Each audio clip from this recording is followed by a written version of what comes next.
On करते हैं. Okay जी, so you can see my screen now. Yes, sir. Yes, sir. Okay, so we continue from where we left off. अगर कोई सवाल है तो पूछ लीजिए पहले.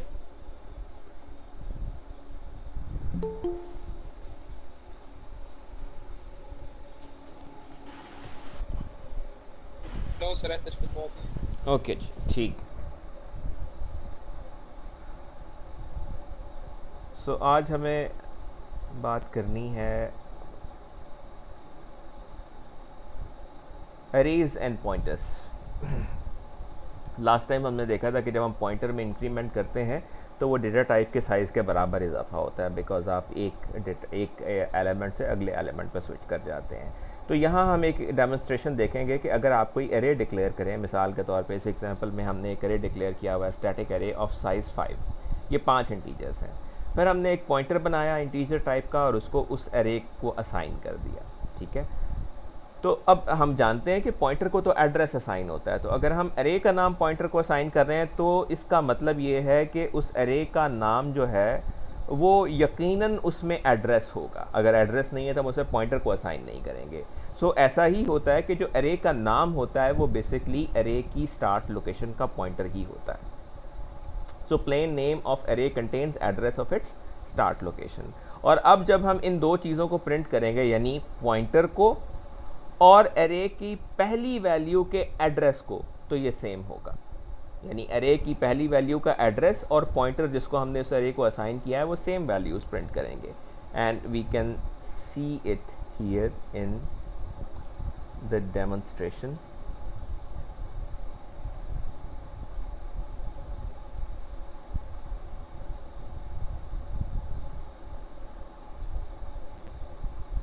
So this is it.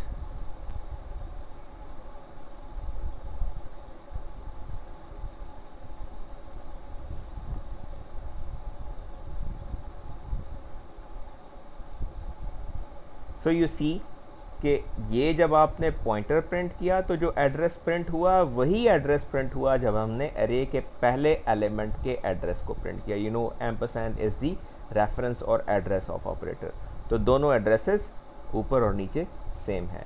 So that means कि एरे जो है वो अपने स्टार्ट लोकेशन को पॉइंट करता है. और आप एलिमेंट, अगर आप सिंपली एरे का नाम लिखेंगे तो एड्रेस आएगा, और अगर आप उसके एलिमेंट्स के ज़रिए एड्रेस लेना चाहते हैं तो आपको फिर एम्परसेंड का इस्तेमाल करना पड़ेगा, रेफरेंस ऑपरेटर का इस्तेमाल करना पड़ेगा. अच्छा, अब अगर एरे जो है वो एक पॉइंटर है तो जब हम एरे के एलिमेंट्स को यूं एक्सेस करते हैं, लाइक 0 लिखते हैं तो उसका पहले इंडेक्स पे पड़ी वैल्यू आ जाती है, 0th इंडेक्स पे पड़ी हुई वैल्यू आ जाती है. 1 लिखते हैं तो इंडेक्स 1 की वैल्यू आ जाती है. 2 लिखते हैं तो इंडेक्स 2 की वैल्यू आ जाती है. यही काम हम पॉइंटर के थ्रू भी कर सकते हैं. आप जानते हैं पॉइंटर के साथ जब आप स्टार ऑपरेटर इस्तेमाल करते हैं, जिसको हम इनडायरेक्शन या डी रेफरेंसिंग या वैल्यू एट एड्रेस ऑपरेटर कहते हैं, तो आप अब हमने चूँकि इस एरे को असाइन कर दिया हुआ इस पॉइंटर को, तो अगर हम इस पॉइंटर +0 और उसके साथ स्टार का इस्तेमाल करेंगे तो हमें पहली वैल्यू मिल जाएगी. यहाँ 0 ना भी लिखें तो इट्स ओके. +1 करेंगे तो इंडेक्स 1 पे पड़ी हुई वैल्यू मिल जाएगी. +2 करेंगे तो इंडेक्स 2 पे पड़ी हुई वैल्यू मिल जाएगी. यानी एरे के नाम के ज़रिए एक्सेस करना यूजिंग सबस्क्रिप्टिंग, या पॉइंटर के ज़रिए इस्तेमाल करना यूजिंग एडिशन और what ever with the D referencing operator results in the same thing. तो आप एरे के नाम के ज़रिए और पॉइंटर के ज़रिए, दोनों के ज़रिए वैल्यूज़ को एक्सेस कर सकते हैं. सो this is an example that demonstrate this. यहाँ हमने एक एरे डिक्लेयर किया जिसका साइज़ 5 है. फिर हमने एक पॉइंटर बनाया, उसको एरे असाइन कर दिया जैसे हमने पहले किया था. फिर हम लूप लगा के इस एरे के एलिमेंट्स को प्रिंट कर रहे हैं. अच्छा, यहाँ पे जो हम जो लूप लगाई है उसमें जब वैल्यू प्रिंट करते हैं तो हम लिखते हैं माई नंबर्स प्लस इंडेक्स स्टार. तो आप माई नंबर्स को अगर आप देखें तो ये पॉइंटर का नाम नहीं बल्कि एरे का नाम है. तो this is the name of the array. लेकिन आप इसको इस्तेमाल कर रहे हैं जैसे आप पॉइंटर को इस्तेमाल करते हैं. तो that means yes, array name is a pointer. ठीक है, तो अगर आप उसको सबस्क्रिप्ट की बजाय पॉइंटर के तौर पे इस्तेमाल करना चाहें तो बिल्कुल कर सकते हैं, वो भी आपके लिए काम करेगा, आपको वैल्यू दे देगा. और इसी तरीके से अगर आप इसको देखें पॉइंट टू नम्स, तो इसको आपने वैसे एक्सेस किया है जैसे आप रेगुलर एरे को एक्सेस करते हैं सबस्क्रिप्ट के साथ. ठीक है, लेकिन पॉइंट टू नम्स एरे का नाम नहीं बल्कि पॉइंटर का नाम है. तो अगर एरे को आप उस तरह से इस्तेमाल कर सकते हैं तो पॉइंटर को इस तरीके से इस्तेमाल कर सकते हैं, because both are the pointers at the end of the day. So this is the name of array, not a pointer, and this is the name of a pointer, not an array. So that means कि हम array के साथ dereferencing और pointer के साथ subscripts का इस्तेमाल कर सकते हैं. That works perfectly all right for us. So if we take a demo of this,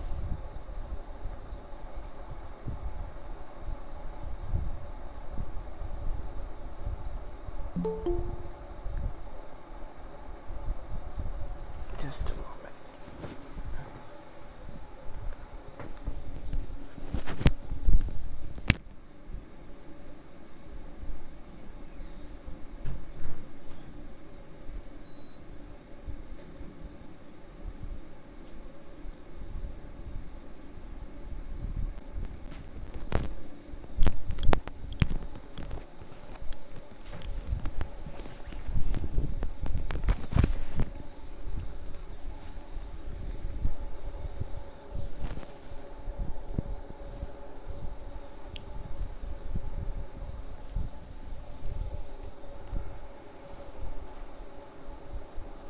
So अब अगर हम इसको देखें, if we run this example, so you will see in both cases you will see the same values being printed.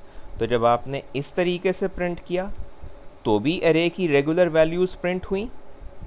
so यहाँ आप array का नाम pointer डीरेफरेंसिंग के साथ इस्तेमाल कर रहे थे, और यहाँ जब आप पॉइंटर को सबस्क्रिप्ट के साथ इस्तेमाल कर रहे हैं रेगुलर array के तौर पे, तो भी वही values print हुई. So you can use both notations to access or scroll through the array. Is it all right?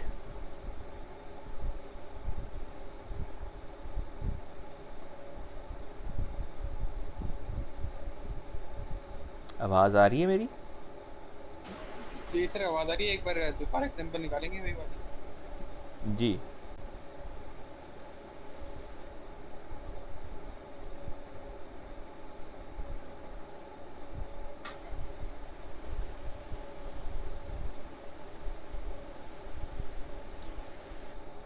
ठीक है sir. Okay thank you. Okay अब पॉइंटर्स एंड कॉमन मिस्टेक्स, ये बातें वैसे हम थ्रू आउट डिस्कस करते आए हैं and you are already aware of this, कि जब आप डायनामिक मेमोरी का इस्तेमाल करते हैं तो आपको इस बात से आगाह रहना है कि आप जो हैंडलिंग ऑफ द मेमोरी है वो अब आपकी ज़िम्मेदारी है. मेमोरी एलोकेट आप कर रहे हैं यूजिंग न्यू, तो इसका मतलब ये है कि आप मेमोरी को डिलीट भी ख़ुद ही करने के ज़िम्मेदार हैं when you are done with it. अगर आप ऐसा नहीं करेंगे तो मुख्तलिफ़ किस्म के मसाइल आपका प्रोग्राम फेस करेगा जो उसकी परफॉर्मेंस को और उसकी करेक्टनेस दोनों को मुतासर कर सकते हैं. राइट. सो मिसाल के तौर पे हम अब ये जो प्रोसेस है डायनामिक मेमोरी एलोकेट करने का और फिर उसको क्लीन करने का, जो क्लीनिंग का प्रोसेस है इसको आम तौर पे गारबेज कलेक्शन कहा जाता है, बिकॉज जब आप कोई चीज़ इस्तेमाल कर चुकते हैं तो आप उसको गारबेज ही कहते हैं. और आम तौर पे जो मॉडर्न प्रोग्रामिंग लैंग्वेजेस हैं जैसे जावा है या सी शार्प है या और बहुत सारी लैंग्वेजेस हैं, तो वो डायनामिक मेमोरी एलोकेशन करती हैं लेकिन वो आपको पॉइंटर्स नहीं देती, वो आपको डायरेक्टली मेमोरी हैंडलिंग जो है वो नहीं करने की सहूलत देती. और जब उन्होंने मेमोरी का इस्तेमाल हो जाता है तो वो उसको क्लीन अप भी खुद ही कर देती हैं. लेकिन C++ के अंदर ये फैसिलिटी दस्तयाब नहीं है कि ऑटोमेटिक गारबेज कलेक्शन हो सके. तो C++ में आपको एक फाइनर कंट्रोल दिया गया है कि आप मेमोरी को ख़ुद एलोकेट कीजिए और ख़ुद ही उसको डिलीट भी कीजिए, फ्री भी कीजिए जब आप उसको इस्तेमाल कर चुके हैं. तो there is no automatic garbage collection facility available in C++ unlike the most modern programming languages.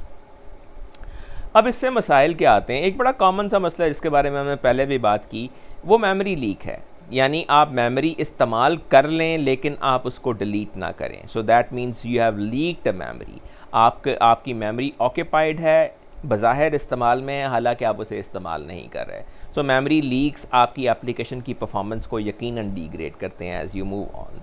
So you have to avoid this. आप जब भी न्यू के ज़रिए मेमोरी एलोकेट करें तो you should be very mindful and you should delete it promptly when you are done with it. इसके अलावा pointing to invalid memory. मिसाल के तौर पे आपने एक पॉइंटर है, आपने उसको इनिशलाइज़ करना था, एलोकेट करना था, आप एलोकेट करना भूल गए या समहाउ आप कंडीशनली एलोकेशन कर रहे थे और कंडीशन सक्सेसफुल नहीं हुई और आप बाद में उसको इस्तेमाल करते हैं या डिलीट करते हैं, so it can also cause problems. So you have to be sure कि जो पॉइंटर आपने इस वक्त आपके ज़रिए इस्तेमाल है वो एक वैलिड पॉइंटर है, राइट। इसके अलावा डैंगलिंग, स्ट्रे या वाइल्ड पॉइंटर्स भी होते हैं, ठीक है। यानी आपने एक पॉइंटर जो ऑलरेडी डिलीटेड है, आप उसको डिलीट करने की कोशिश करते हैं, तो that can also cause problems. In summary हम ये कहेंगे कि जब आप डायनामिक मेमोरी हैंडल करते हैं, जब आप डायनामिक मेमोरी एलोकेशन करते हैं C++ के अंदर, तो आपके पास बेहतर कंट्रोल दस्तयाब होता है अपनी मेमोरी को मैनेज करने का और अपनी एप्लीकेशन की परफॉर्मेंस को फाइन ट्यून करने का। लेकिन with this comes great responsibility कि आप माइंडफुल रहें कि आप अपने पॉइंटर्स को ठीक से एलोकेट और डी एलोकेट कर रहे हैं, आप अपनी मेमोरी को ठीक जगह पे जाके डिलीट कर देते हैं जब आपको उसकी ज़रूरत नहीं रहती और आपके प्रोग्राम के अंदर वो प्रॉब्लम्स नहीं आते जो कि अनफोर्सीन हैं और जिनको नहीं आना चाहिए। So that is an important consideration with it. फिर हमने ये भी कहा था कि न्यू के ज़रिए जब आप मेमोरी एलोकेट करते हैं तो कोई गारंटी नहीं होती कि वो मेमोरी एलोकेशन सक्सेसफुल होगी, इट कैन फेल, राइट। सो हमें इस बात का ख्याल भी खुद रखना होता है कि अगर मेमोरी एलोकेट नहीं हो पाई तो हमें क्या करना है और हमें कैसे इंश्योर करना है कि मेमोरी एलोकेट हुई है या नहीं हुई। उसमें हमारे पास जनरली दो अप्रोचेस हैं। जो डिफ़ॉल्ट अप्रोच है वो तो ये है कि जब मेमोरी एलोकेशन सक्सेसफुल नहीं होती तो आपका प्रोग्राम जो है वो एक एक्सेप्शन थ्रो करता है, एक error, run time error generate करता है, ठीक है। और वो एक्सेप्शन जो है वो सिस्टम में जानी जाती है bad_alloc के नाम से, बैड एलोकेशन के नाम से। जब मेमोरी एलोकेशन सक्सेसफुल नहीं होती तो आपको ये एक्सेप्शन आती है। अब आप इस एक्सेप्शन को अगर हैंडल करना चाहते हैं तो आपके पास ये ट्राई कैच की फैसिलिटी अवेलेबल है, आप इसके अंदर इसको लिख सकते हैं। ट्राई कैच एग्जैक्टली क्या होते हैं, एक्सेप्शन हैंडलिंग क्या होती है, इसके बारे में अभी हम डिटेल में कोई बात नहीं कर रहे, but what you can write is you can enclose these statements in this block try. जैसे आप डू वाइल लूप लिखते हैं बिल्कुल उस तरीके से यहाँ पे आप ट्राई कैच ब्लॉक लिखते हैं और कैच ब्लॉक के अंदर आप वो statement, error statement handling, graceful termination handling statement लिख देते हैं जो आप डिस्प्ले करना चाहते हैं in case if this allocation does not succeed. तो अब आप जब यहाँ ये एलोकेशन करते हैं int star points to many nums, new int, और आगे आपने ये हेक्सा वैल्यू दी हुई है। Can you tell me what will be the equivalent of this in binary? ये जो हेक्सा वैल्यू दी हुई है ये असल में क्या वैल्यू है, आप बता सकते हैं क्या? Is there a way to know this?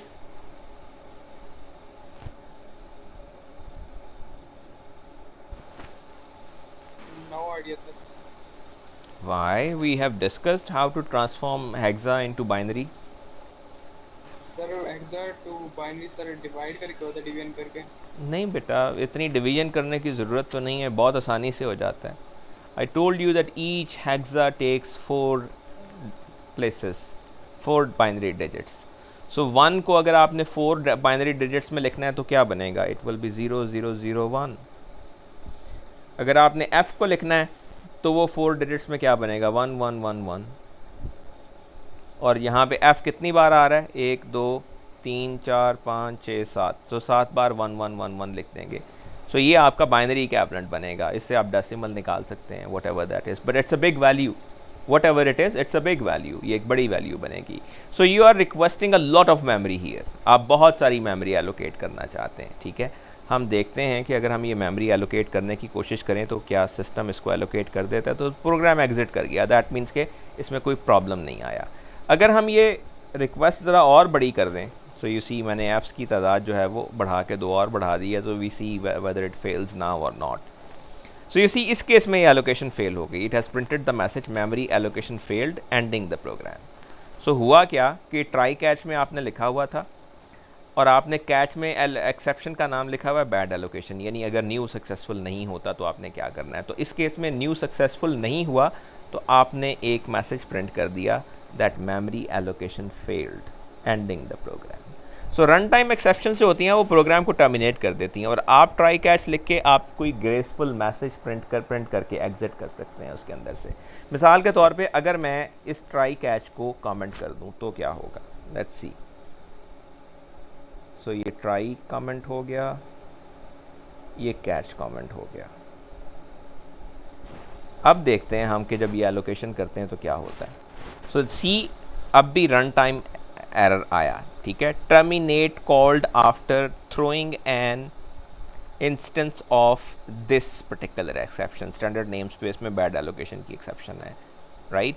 Now this is not a very good description of what has happened for a user, ठीक है। सो हमने क्या किया कि हमने इस एक्सेप्शन को कैच किया कि अगर ये एक्सेप्शन आती है तो बजाय इसके कि आप ये एक्सेप्शन प्रिंट करें, आप प्रिंट करें जी मेरी मेमोरी की एलोकेशन फेल हो गई है, तो हम प्रोग्राम को एंड कर रहे हैं। This is what try catch does. You catch the exception. If it occurs, you have a better way to exit your program in that case. अच्छा, लेकिन बस काइंड ऑफ इफ एल्स है ये, या काइंड ऑफ इसका मतलब basically ये है कि ये करने की कोशिश करेगा प्रोग्राम, और इस दौरान इस काम को करते हुए अगर कोई एक्सेप्शन आ जाती है, कोई एरर आ जाता है। अब एरर्स वी डोंट नो, बहुत सारे किस्म के एरर हो सकते हैं, लेकिन अगर वो एरर इस नाम का है, जैसा कि हमने अभी देखा था कि बैड एलोकेशन एरर आता है, हमने बताया, अगर वो एरर इस नाम का है तो हमें मालूम है कि इस एरर का क्या मतलब है। इसका मतलब ये है कि जो न्यू है इसके ज़रिए मेमोरी एलोकेशन सिस्टम ने ग्रांट नहीं की, तो आप ये वाला मैसेज प्रिंट करें और एग्जिट कर जाएं। वरना ज़ाहिर है अगर सक्सेसफुल हो जाती है तो फिर ये जो ट्राई कैच है ये एग्जीक्यूट नहीं करेगा उस तरीके से, यानी ये उसको इग्नोर कर देगा, because there is nothing wrong that has happened. Okay, the other way to handle this is कि ये तो है डिफ़ॉल्ट बिहेवियर कि हर प्रोग्राम जो है वो रन टाइम एक्सेप्शन थ्रो कर सकता है जब अगर उसमें एक्सेप्शन अकर करती है। दूसरी सिचुएशन ये है कि हम जानते हैं कि न्यू जो है वो या तो नल रिटर्न करता है या फिर वो पॉइंटर रिटर्न करता है जिस जगह पे मेमोरी एलोकेट हुई है। तो आप खुद से चेक कर सकते हैं कि क्या वैलिड पॉइंटर आपको मिला है या नहीं मिला, ठीक है।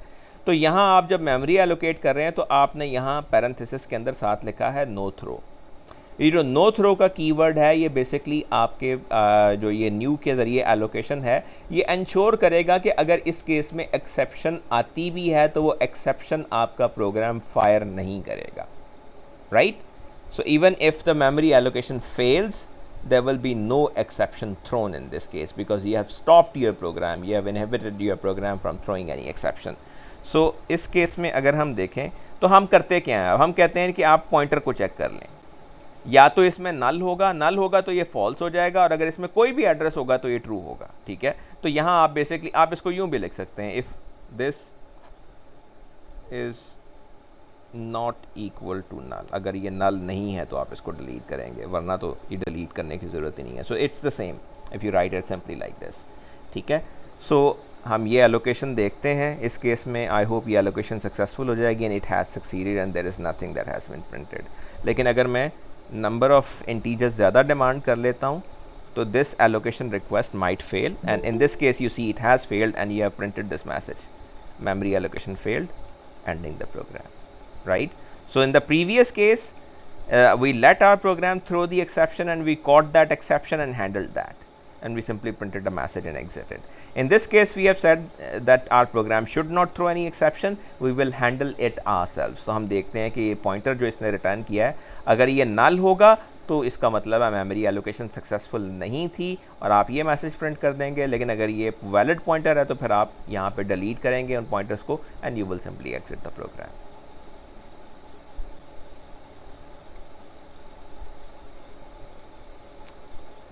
ओके जी, so we move on. So here we handle the exception and here we check the pointer. There are some practices, best practices where when you use pointers. We have been discussing this time in time out, so you can have a look at those yourselves. Next we talk about references, which is the last topic in this particular series of discussion. Reference के बारे में हमने थोड़ी सी बात पहले भी की थी कि रेफरेंस किसी एग्जिस्टिंग वेरिएबल का एलियस होता है, उसका निक नेम होता है. It's not a new variable. आप पॉइंटर भी बनाते हैं तो वो एक नया वेरिएबल होता है, लेकिन रेफरेंस कोई नया वेरिएबल नहीं होता बल्कि किसी एग्जिस्टिंग वेरिएबल का निक नेम या एलियस होता है. और आप इसे क्रिएट कैसे करते हैं कि आप कोई वेरिएबल क्रिएट करते हैं और आप उसी टाइप का वेरिएबल क्रिएट करते हुए साथ में एम्परसेंड का इस्तेमाल करते हैं और उसको कोई वेरिएबल असाइन कर देते हैं. और ये ज़रूरी है कि रेफरेंस को इनिशलाइज़ किया जाए, बिकॉज रेफरेंस खुद कोई वेरिएबल नहीं होता, तो ज़रूरी है कि जब आप रेफरेंस डिक्लेयर करें तो आप उसको ज़रूर कोई वेरिएबल असाइन भी करें कि जिस वेरिएबल का निक नेम उसको बनना है। तो आप महज निक नेम बगैर किसी ऑब्जेक्ट के डिक्लेयर नहीं कर सकते। इस एग्जाम्पल में अगर आप देखें तो हमने एक वेरिएबल डिक्लेयर किया ओरिजिनल के नाम से, उसको वैल्यू दे दी 30, ओरिजिनल को प्रिंट किया और फिर ओरिजिनल के एड्रेस को भी प्रिंट किया। फिर हमने एक रेफरेंस क्रिएट किया। रेफरेंस और नॉर्मल वेरिएबल में फ़र्क आपको नज़र आ रहा है कि यहाँ पे आप इस तरीके से लिख रहे हैं इंट और नेम, और यहाँ आप इंट के साथ एंड का साइन भी लगा रहे हैं, एम्परसेंड भी लिख रहे हैं, राइट। यहाँ अगर आप स्पेस भी दे देंगे तो that's okay. So int and और फिर वेरिएबल का नाम, तो इस तरीके से आप एक रेफरेंस डिक्लेयर करें और उसको आप एक रेगुलर वेरिएबल असाइन कर देते हैं।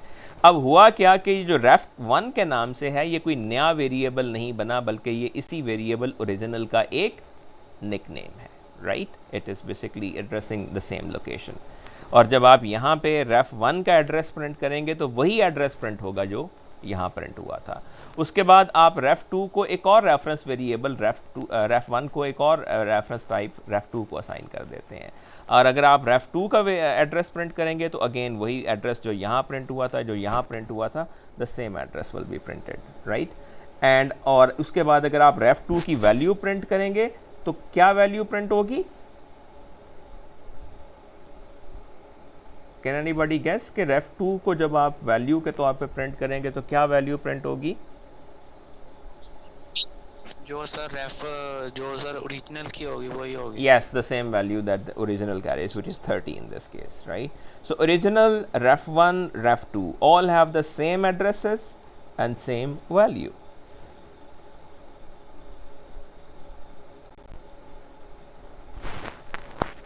So we can take a trace of this as well.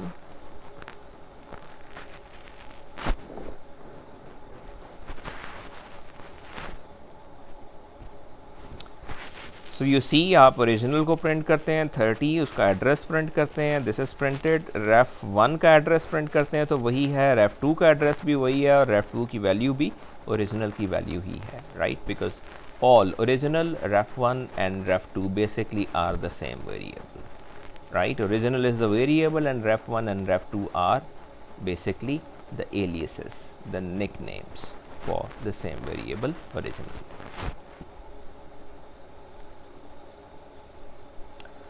References की हमें ज़रूरत क्यों होती है? रेफरेंसेस का सबसे शायद यूज़फुल इस्तेमाल तो ये है कि जब आप पैरामीटर्स पास करते हैं तो नॉर्मली हमने शुरू में देखा था कि हम फंक्शंस को जो पैरामीटर पास कर रहे होते हैं वो बाय वैल्यू पास कर रहे होते हैं। जब आप बाय वैल्यू पैरामीटर्स पास करते हैं तो फंक्शन के अंदर उन वेरिएबल्स की अलग कॉपीज़ बन जाती हैं और उनके अंदर अगर आप कोई तब्दीली करते हैं तो वो जहाँ से आपने उस फंक्शन को कॉल किया है, जो अक्सर मेन होता है, तो वहाँ पर रिफ्लेक्ट नहीं होती।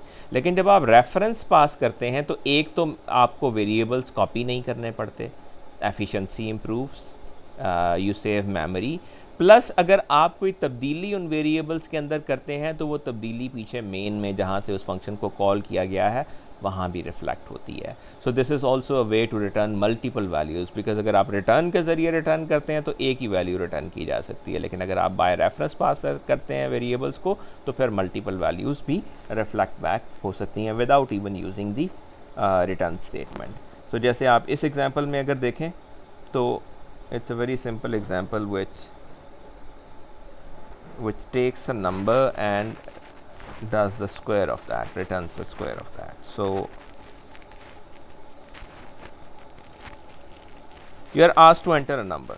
So हम यहाँ नंबर एंटर करते हैं, फिर आप ये इस फंक्शन को कॉल करते हैं गेट स्क्वायर, इसको नंबर पास कर देते हैं और यहाँ अगर आप देखें तो नंबर को बाय रेफरेंस पास कर रहे हैं और यहाँ कोई रिटर्न स्टेटमेंट नहीं है। आप नंबर को ही नंबर स्टार नंबर असाइन करते हैं, नंबर का स्क्वायर असाइन करते हैं और रिटर्न किए बगैर यहाँ आके जब नंबर को प्रिंट करते हैं तो उसका स्क्वायर प्रिंट हो जाता है। So for example we enter 5 here तो वी गेट 25, राइट। नॉर्मली अगर ये पास बाय वैल्यू होता तो आपको वैल्यू रिटर्न करनी पड़ती पीछे उसका इफेक्ट देखने के लिए, लेकिन इस केस में चूँकि ये रेफरेंस बाय रेफरेंस पास हो रही है तो you are able to avoid copying the value, plus you are also able to get the result without explicitly using the return statement in the called function.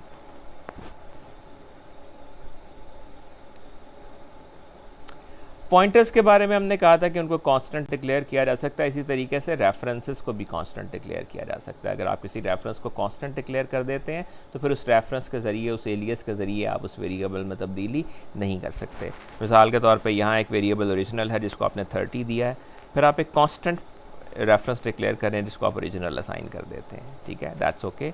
अब अगर आप कांस्टेंट रेफरेंस में कोई तब्दीली करना चाहें, यानी इसके ज़रिए ओरिजिनल में कोई तब्दीली करना चाहें, तो अलाउड नहीं होगा, बिकॉज आपने रेफरेंस को कांस्टेंट डिक्लेयर किया हुआ है।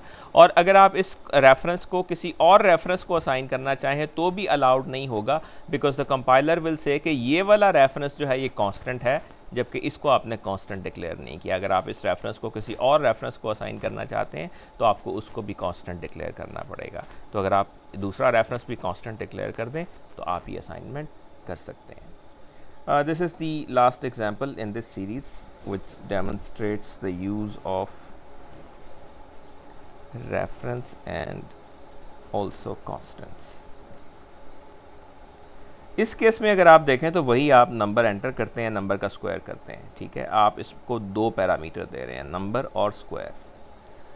अच्छा, दोनों ही बाय रेफरेंस पास किए हैं आपने, लेकिन आपने जो नंबर पास किया है इसको आपने कांस्टेंट कर दिया यहाँ पे। इसका मतलब ये है कि नंबर की वैल्यू को तब्दील नहीं किया जा सकता यहाँ पे, लेकिन रिज़ल्ट को आपने, रिज़ल्ट में कौन सी वैल्यू आएगी, स्क्वायर की। So result is the alias for square. इसमें तब्दीली हो सकती है, तो आप लिखते हैं result is equal to num star num, और यहाँ पे जब आप स्क्वायर को प्रिंट करते हैं तो वो वैल्यू ऑल्दो आपने यहाँ से रिटर्न नहीं की लेकिन आपको शो होती है, because result is an alias of square and it is not made constant, so the value of this particular alias can be changed. So any questions so far?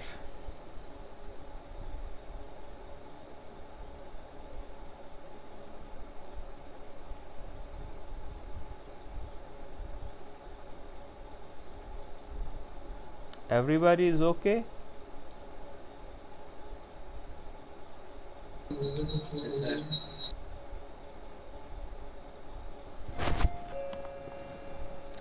Okay, so that concludes our discussion of the pointers and reference and dynamic memory.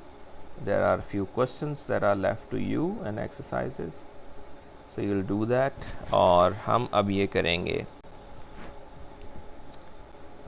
एक तो मुझे ये बताइए, what is your progress on the practice set that I gave you?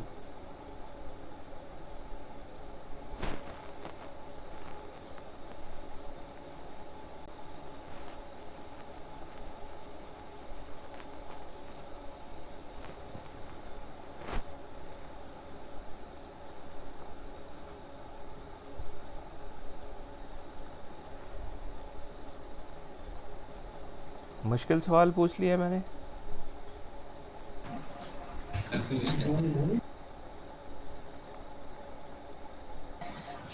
Sir कर रहे हैं। कितने हो गए?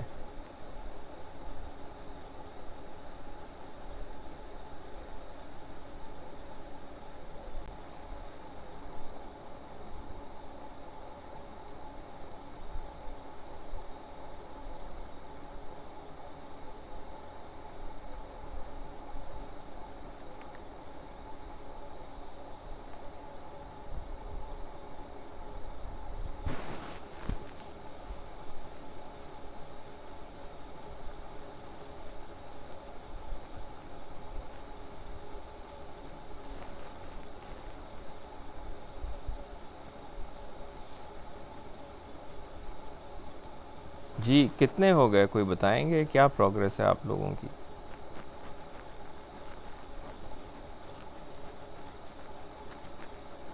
सब लोग भागते जा रहे हैं।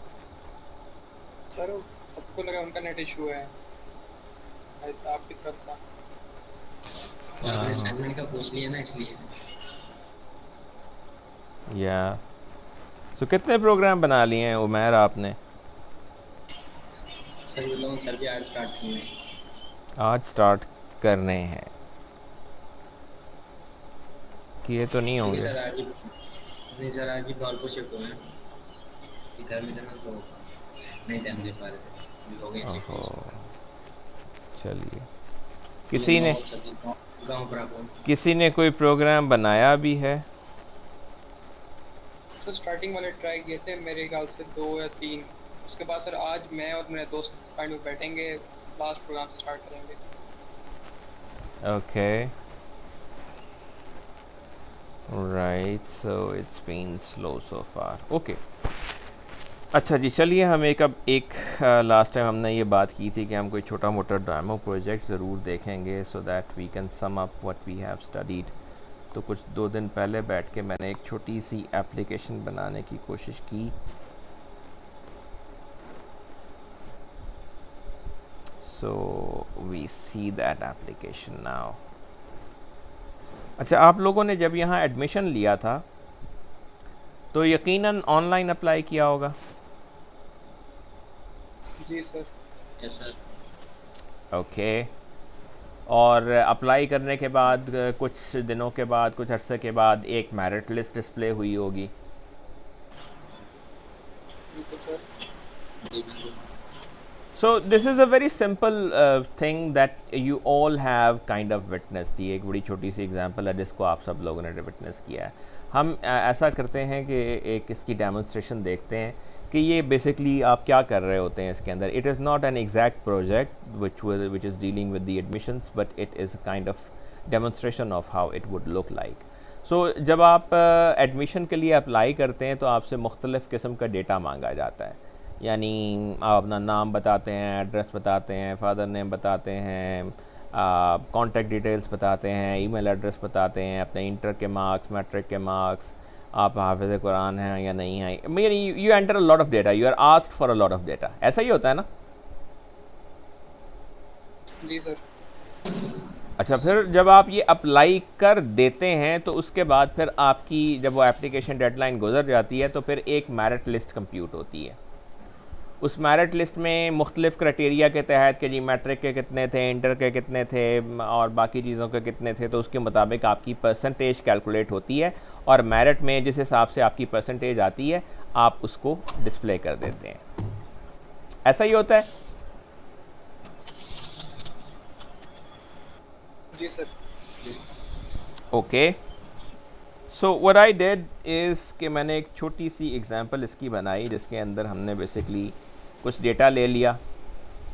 इंडेक्स जो बेसिकली एरे के इंडेक्सेस को मैनेज करने के लिए, फिर हमने एक स्ट्रिंग एरे लिया, नेम, एड्रेस, जो प्रोग्राम जिसमें आप अप्लाई करना चाहते हैं, मैट्रिक, इंटर के मार्क्स, उनके टोटल मार्क्स, हिफ्स का स्टेटस, डिसेबिलिटी का स्टेटस अगर आपने की बोर्ड में कभी कोई पोजीशन आई है, और मेरिट जो भी आपका कैलकुलेट होता है। ठीक है, सो हम ये डेटा इसके अंदर ले लेते हैं। Right, this is not all the data, this is not claimed कि ये सारा डेटा इस्तेमाल होता है, लेकिन ये एक एग्जांपल, एक डेमोन्स्ट्रेटिव चीज़ है सिर्फ जिसको हम इसमें देख रहे हैं। तो हम इनके एरेज डिक्लेयर करते हैं बिकॉज हमें a number of applications receive करनी है और फिर उनको उनके मेरिट कैलकुलेट करके उनको सॉर्ट करके डिस्प्ले करना है। अब यहाँ जो आप एरे का साइज़ रख रहे हैं ये आपको कॉन्स्ट्रेंट करेगा कि इससे ज़्यादा एप्लीकेंट नहीं हो सकते। हमने ऊपर कांस्टेंट एरे का साइज़ जो है वो डिक्लेयर किया हुआ है, उसको हमने वैल्यू दी हुई है 100। अब आपको लगता है कि आपको ज़्यादा एप्लीकेंट्स के लिए जगह रखनी है तो आप इसको 1000 भी कर सकते हैं, 2000 भी कर सकते हैं, और in the end I would urge you कि आप इसको डायनामिक मेमोरी में ट्रांसफॉर्म कर लें। आप यूज़र से इनपुट लें कि आप कितने number of maximum number of applicants accommodate करना चाहते हैं, तो आप उतनी मेमोरी डायनामिकली एलोकेट करें और बाद में उस मेमोरी को डिलीट भी कर दें।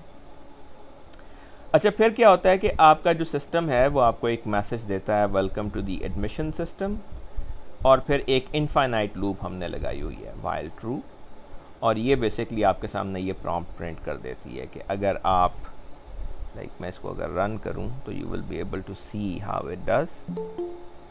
सो it says welcome to admission system,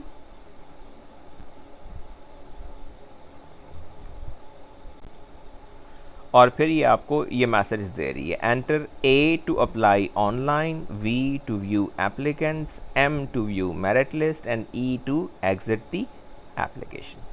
ठीक है, सो आप ये सारी चीज़ें यहाँ पे एंटर करते हैं। तो आपको आप यहाँ एक कैरेक्टर लिया हमने चॉइस का नाम से, और चॉइस में हम ये इनपुट कर लेते हैं कि आप क्या करना चाहते हैं। और अगर आप यहाँ देखें तो यहाँ आप स्विच केस भी इस्तेमाल कर सकते हैं, लेकिन हमने इफ़ स्टेटमेंट्स का इस्तेमाल किया हुआ है। सो यू से कि इफ़ चॉइस इज़ ए, तो हमने एक फ़ंक्शन बना लिया ऐड एप्लीकेंट का कि जी ये सारा डाटा जो है वो एप्लीकेंट का एक अलग फंक्शन को ये टास्क दे दें कि वो एंटर कर दे। ठीक है, so do you think it's a good choice to make this separate function add an applicant? So can you repeat the question? Is it a good choice to make it a separate function, add applicant? Sir, I don't think so. Why? Sir क्योंकि एक ही इसके अंदर execute हो सकता है easily. Sir वो तो बार बार अगर रिकॉल करना हो हमने तो काइंड ऑफ Well, recall तो हम करेंगे। सर सही कह रहे हैं आप, इसके लिए सर फंक्शन बन सकते हैं। Okay. बार बार रिकॉल होगा ना, डिफरेंट एप्लीकेशंस आएंगी बार बार, तो sir Even if we say bar bar recall नहीं होगा तो भी मतलब that's a very important thing that you're saying कि बार बार अगर किसी चीज़ को recall होना है तो उसको फंक्शन बना लेना चाहिए। Even then कि आप अपने प्रोग्राम को बहुत ज़्यादा cluttered नहीं, आप उसको मॉड्यूलर बनाना चाहते हैं।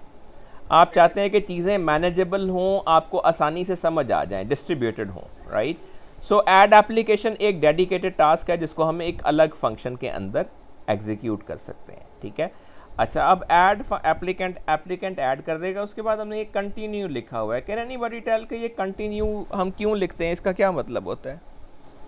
सर आइटरेशन स्किप कर जाती है। यानी इस केस में इसका इफेक्ट क्या होगा? सर इस केस में सर थोड़ा रिव्यू करने नहीं। सर ये है ना, इसमें इस केस में होगा जब चॉइस एंटर कर देंगे तो अगर ये आ गया उसके बाद बाकी सब कुछ स्किप कर देगा। Yeah, whenever you encounter continue in a loop, you skip everything and go to the start of loop again. ठीक है, अच्छा अब यहाँ हम कहते हैं जी ऐड एप्लीकेंट। ऐड एप्लीकेंट को हमने नंबर ऑफ़ पैरामीटर्स दिए हुए हैं और ये हमारे लिए एप्लीकेंट को ऐड करेगा। अभी हम जाके देखते हैं कि ऐड एप्लीकेंट फंक्शन कैसे काम करता है, लेकिन हम यहाँ कहते हैं जी ठीक है हम एप्लीकेंट ऐड करना चाहते हैं। तो अपना नाम बताइए जी। सजील, आपका पूरा नाम क्या है? सजील? सजील खान। सजील खान। सजील का मतलब क्या होता है? सर सजा हुआ। माशाल्लाह। तो फ़र्ज़ करेंगे हम कहते हैं पुत्र जो सज्जा होया तो तुसी क्यों सोचते हो? So we say house number 30 and he lives in ABC colony. और शहर कौन सा आपका? बहावलपुर। और ये बहावलपुर में रहते हैं। ठीक है जी। और मैट्रिकुलेशन में कितने नंबर थे आपके? Sir 920 out of 1050। 920 out of 1050। Matric के 1050 होते हैं 1100 होते हैं? सर फेडरल बोर्ड था ना मेरा, तो उस टाइम 1050 थे। ओके ओके ओके, ठीक है। सो इनके नंबर हैं जी इतने, ये कहते हैं जी 920 आउट ऑफ 1050। इंटरमीडिएट के कितने मार्क्स हैं? शर्मिंदगी है ऐसे, लेकिन सर 800 हैं। बहुत हैं यार, शर्मिंदगी का है कि 1100 में से? जी sir. Oh that's good enough. Okay, आप हाफिज़ कुरान हैं? No sir. नो। डिसेबल्ड हैं? नहीं। और क्या आपकी बोर्ड में कोई पोजीशन आई कभी? नहीं। नहीं सर। ओके, सो आप किस प्रोग्राम के लिए अप्लाई कर रहे हैं? इसे BScs, राइट। सो ये सी हमने एप्लीकेंट जैसे ही ऐड किया तो कंटिन्यू स्टेटमेंट एग्जीक्यूट हुई और हम दोबारा लूप के शुरू में आ गए और हमें दोबारा यही ऑप्शंस दे दी गई। ठीक है, अब मैं ज़रा ऊपर चलता हूँ view applicant sorry add applicant function जहाँ हमने लिखा हुआ है उसके कोड को देखते हैं।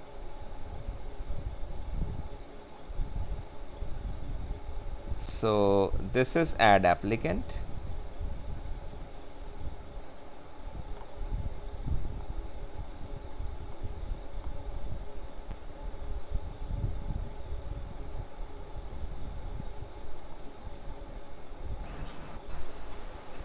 सो यहाँ अगर आप देखें तो इसने हमने सारे पैरामीटर्स पास किए हुए हैं। इंडेक्स को बाय रेफरेंस पास किया हुआ है और name, array, address, matric, inter, marks, total, हिफ्स, डिसेबिलिटी, एवरीथिंग, राइट। और यहाँ आप सी इन करके ये सारी चीज़ें एंटर कर रहे हैं। आप जानते हैं कि जब हमने स्ट्रिंग एंटर करनी होती है तो हम गेट लाइन का फंक्शन इस्तेमाल करते हैं, और जब कोई रेगुलर वैल्यू एंटर करनी हो तो हम सी इन का इस्तेमाल करते हैं।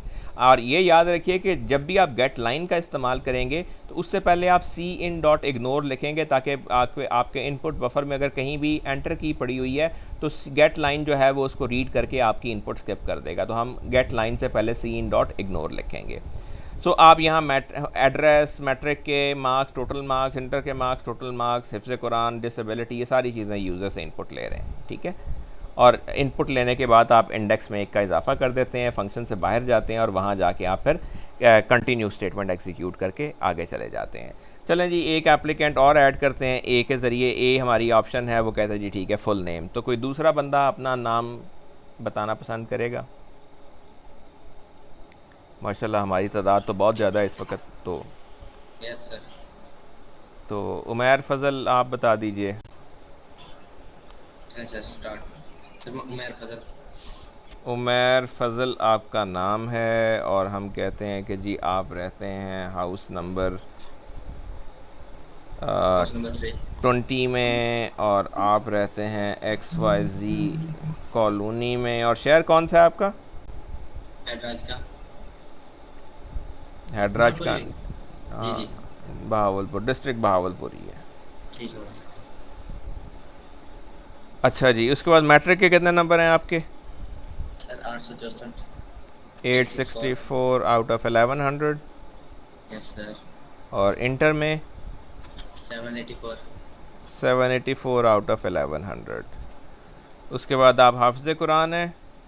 सर नो, डिसेबल भी नहीं है, और आपकी बोर्ड में पोजीशन भी नहीं है। और 8 वाली मानी जाएगी? जी 8 वाली मानी जाएगी? नहीं, तब ठीक। नहीं। पोजीशन इंटर में जहाँ कंपलसरी एग्ज़ाम होता है वहीं होती है, यानी इंटर में और मैट्रिक में। अच्छा, फ़र्ज़ करें इसके बाद हम एक और स्टूडेंट का रिकॉर्ड एंटर करते हैं। तो कोई और अपना नाम बताना पसंद करेगा? सर अपना ही करते हैं फिर हम भी, ताकि आपसे मुतासिर हो सकें। बेटा मेरा भी कोई ऐसा रिकॉर्ड नहीं है। आप हिस्ट्री पता लग मैं तो बहुत निकम्मा स्टूडेंट था। नहीं सर। हाँ हाँ, एप्लीकेशन मुझे कोई बात नहीं सर, देखें आप निकम्मे थे लेकिन फिर भी सर आपने बड़ा वो किया। चलिए, मेरा नाम मोहम्मद अतीक है। मैं हाउस नंबर 29 में रहता हूँ, कानपुर में सर। और सर हम साए मेरे। मैं चलें जी पैलिकन होम्स में रहता हूँ, और बहावलपुर। ठीक है जी। अच्छा, उसके बाद मैट्रिकुलेशन में मेरे नंबर कितने थे? आप कैन यू गेस मैंने किस साल में मैट्रिक किया होगा? सर मैंने बताया 2009-8 में। मैंने मैट्रिक किया था 1998 में। मजाक नहीं सर। 1998, जब आप में से ज़्यादातर लोग पैदा नहीं हुए थे। नहीं सर, मैं 1999 में पैदा हुआ। वही ना, 98 में आप में से ज़्यादातर लोग पैदा नहीं हुए थे। तो मेरे नंबर थे 732 850 में से। बहुत है सर, बहुत ज़्यादा है सर, उस टाइम के हिसाब से बहुत ज़्यादा है। लेकिन मेरे इंटर के मार्क्स बहुत बुरे थे। ये भी 811 में से नहीं सर। नहीं, ये 800 या ये 1100 में से थे। सर ये टॉपर होता ओ नहीं भाई, उस वक़्त 900 पे टॉप आता था। 900 पे टॉप आता था। हाँ जी। अच्छा, हाफिज़ कुरान नहीं हूँ, ये भी नहीं हूँ। हाँ नहीं, मैं वैसे टॉप से ऊपर था, मैं आसमान पे बैठा हुआ था। Yes sir. हमारे इतने नंबर आ जाए ना, हम काटो चाट पहन के ना तो शाम तक तो गलियों में रहे कि हमारे इतने नंबर आए हैं। तुसी पुत प्रोग्राम लिखो। अच्छा जी, 3 हो गए। अब एक चौथा रिकॉर्ड भी हमें एंटर करना है। कोई आप में से हाफिज़ कुरान है? अभी सर, अभी जैसे आप एंटर करते जा रहे हैं, हम जितने चाहें ये कर सकते हैं। जी ज़ाहिर है आप कर सकते हैं, लेकिन हमें 4 रिकॉर्ड एंटर करने हैं ताकि चलो मेरिट लिस्ट तो बने कुछ। तो कोई एक बंदा और बता दे। साजिद, खुर्शीद, उसामा, अल असलम और मोहम्मद अहमद ही रह गए। मुझे लगता है सो गए। मुझे लगता है ये बेचारे भी माइक साइड में रख के तो कहीं। तो अहमद आप बताना पसंद करेंगे? जी सर।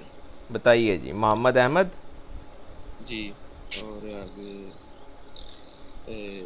हाउस नंबर हम आपका डमी एंटर कर देते हैं 30, और XYZ कॉलोनी और लियाकतपुर सर। लियाकतपुर के रहने वाले हैं आप। मैट्रिक में कितने नंबर थे? 832 sir. 832 out of 1100। Yes sir. और इंटर में? इंटर में थे 777 ओके जी, 1100 में से। और हाफ़िज़ कुरान नहीं है, डिसेबल्ड भी नहीं है, और पोजीशन भी नहीं है, और आप भी BScs के एप्लीकेंट हैं। अच्छा जी, अब हमारे पास ऑप्शंस क्या हैं? एक मिसाल के तौर पे हम व्यू करना चाहते हैं, हम चाहते हैं व्यू एप्लीकेंट्स, हम वी एंटर करते हैं और ये एप्लीकेंट्स का डेटा हमारे सामने आ गया। कोई बहुत अच्छे से फॉर्मेटेड नहीं होगा बट स्टिल राइट। सो हम serial number, name, address, SSC के, HSSC के मार्क्स, हिफ्स, डिसेबिलिटी, पोजीशन, सारी चीज़ें डिस्प्ले करते हैं। So we see if we have that function view applicant. तो ये हमारा फंक्शन है व्यू एप्लीकेंट, जो बेसिकली फॉर लूप लगा के लूप इसके ऊपर आइटरेट करके हमें सारे एप्लीकेंट्स व्यू करवा देता है। ठीक है।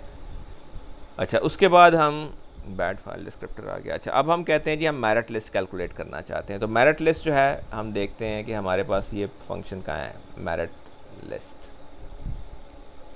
ये है हमारा फंक्शन कैलकुलेट मेरिट। ठीक है, जो हमसे पहले कहता है जी आप मेरिट क्राइटेरिया का फंक्शन कॉल करता है, और ये कहता है जी पहले आप एंटर करें कि आपका क्राइटेरिया क्या है।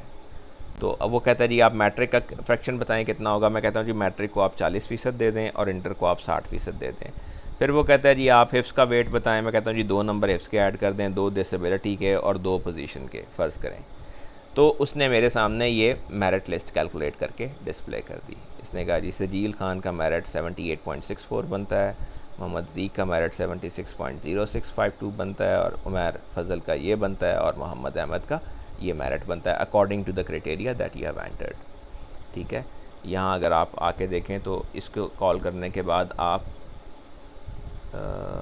ये वैल्यूज़ यहाँ पे हम क्यों डिस्प्ले कर रहे हैं, तो डिस्प्ले लिस्ट में हम वैल्यूज़ डिस्प्ले करते हैं ना, ये तो मेरे ख्याल में हमें ये डिस्प्ले करने की ज़रूरत नहीं है।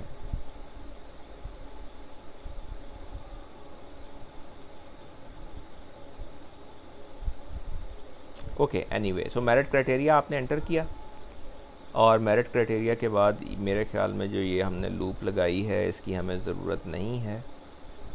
इसको मैं कमेंट कर देता हूँ।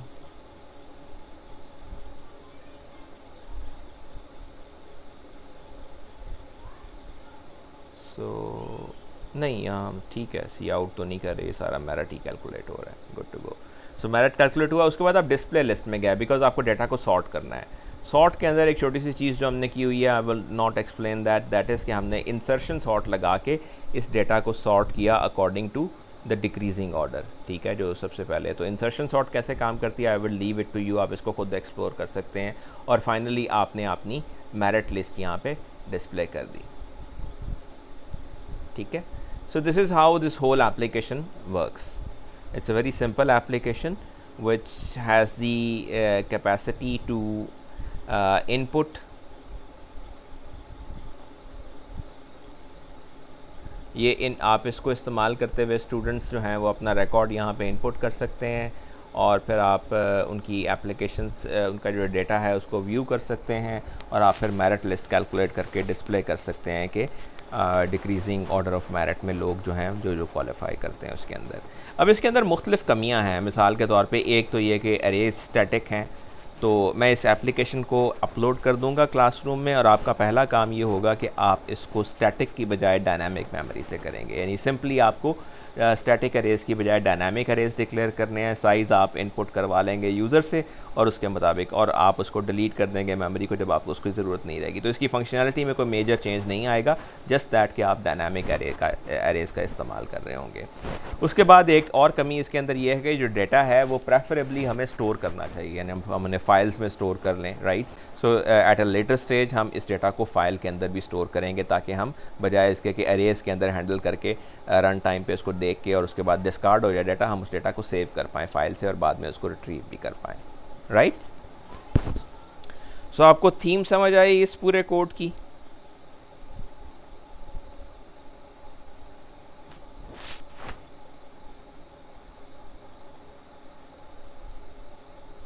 क्यों जी? Did you get the theme of this whole code?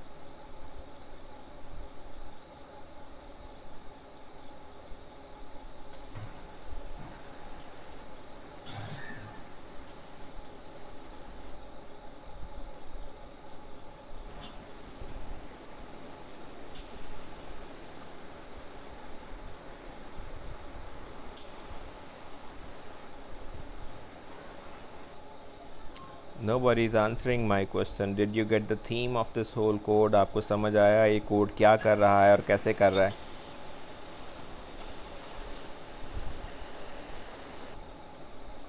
Umar फजल आप अपना माइक अनम्यूट तो करते हैं लेकिन शायद बोलते कुछ नहीं है। सजील आपको मेरी आवाज़ आ रही है?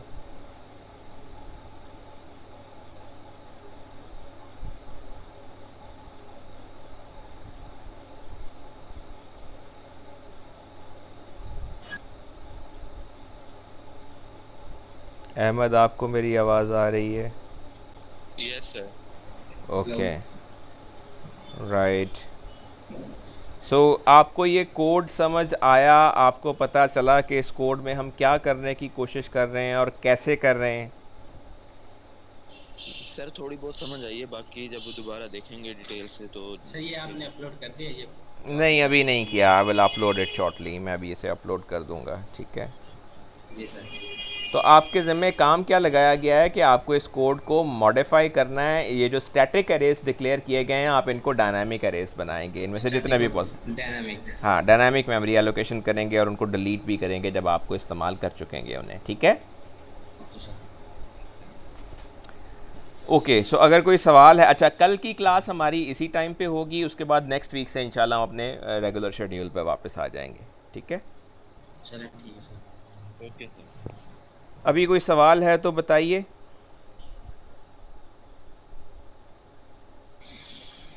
No sir. Okay, good to go then. अल्लाह हाफिज़।